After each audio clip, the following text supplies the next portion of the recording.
పవిత్ర Gowda.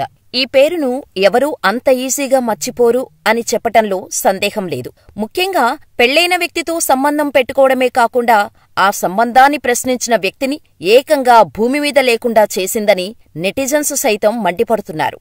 Hero దర్శన్తో ఉన్న relation కారణంగానే ఈ బంధాన్ని ప్రశ్నించిన అభిమాని రేణుకాస్వామిని దర్శన్తో కలిసి దాదాపు కొంతమంది బృందంతో రేణుకాస్వామిని అత్యంత చిత్రవధకు గురిచేసి హతమార్చిన వైనం అందరినీ ఉలిక్కిపడేలా చేసిందని చెప్పవచ్చు. ఇకపోతే ఇటీవల బెయిల్ మీద బయటకు వచ్చిన పవిత్ర గౌడ నేరుగా ఇంటికి వెళ్లకుండా దేవాలయానికి వెళ్లి అక్కడ దర్శన్ బాగుండాలని పూజలు చేయించినట్టు సమాచారం. ఇకపోతే ఇదంతా ఇలా ఉండగా ప్రస్తుతం మహాకుంభమేళా ఘనంగా జరుగుతున్న నేపథ్యంలో పవిత్ర గౌడ మహాకుంభమేళాను దర్శించి అక్కడ పవిత్ర స్నానం చేసినట్టు ఫోటోలను షేర్ చేసింది.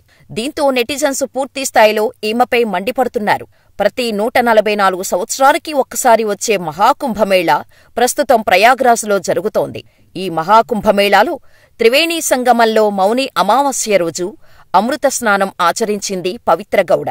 ఇందుకు సంబంధించిన ఫోటోలను, వీడియోలను తన అధికారిక ఖాతా ద్వారా షేర్ చేస్తూ ఎంతో పవిత్రమైన మౌని అమావాస్య రోజు మహాకుంభమేళాలో స్నానమాచరించటాన్ని నేను ఆశీర్వాదంగా భావిస్తున్నాను. నెగటివ్ ఎనర్జీ నుండి నాకు స్వేచ్ఛ లభించిందని నమ్ముతున్నాను అంటూ కూడా తన పోస్టులో రాసుకుంది పవిత్ర గౌడ.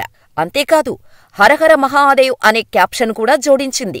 దీంతో కొద్ది క్షణాల్లోనే పవిత్ర గౌడ పెట్టిన పోస్టు, వీడియోలు చాలా వైరల్ అవ్వగా ఇది చూసిన సినీ అభిమానులు, నెటిజన్స్ ఈమెపై పూర్తిస్థాయిలో మండిపడుతున్నారు. ఒక కుటుంబాన్ని రోడ్డున పడేసి నువ్వు మాత్రం స్వేచ్ఛగా తిరుగుతున్నావా అంటూ ఈమెపై నెగటివ్ కామెంట్స్ ఇస్తూ రెచ్చిపోతున్నారు.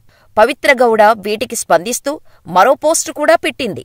ఈ పోస్టులో ఏముందనే విషయానికి వస్తే, అన్యాయానికి మతానికి మధ్య జరిగిన సంఘర్షణలో ఎప్పుడూ మతమే గెలుస్తోంది. నన్ను విమర్శిస్తూ బాధపెడుతున్న కొన్ని న్యూస్ ఛానల్స్, సోషల్ మీడియా సైట్స్కి చాలా పెద్ద ధన్యవాదాలు. హద్దులు మీరి మీరు చేస్తున్న కామెంట్లు నా మనసును మరింత క్షోభకు గురిచేస్తున్నాయి, నన్ను ఇంకా శోకంలోకి నెట్టేస్తున్నాయి అంటూ పోస్టు పెట్టింది. ఏది ఏమైనా చింత చచ్చినా పులుపు చావలేదని మరికొంతమంది కామెంట్స్ చేస్తున్నారు. ఇంత జరిగినా సరే ఇంకా కాస్త గట్టిగానే మాట్లాడుతుందని నెటిజన్స్ కామెంట్స్ చేస్తూ ఉండటం గమనార్హం.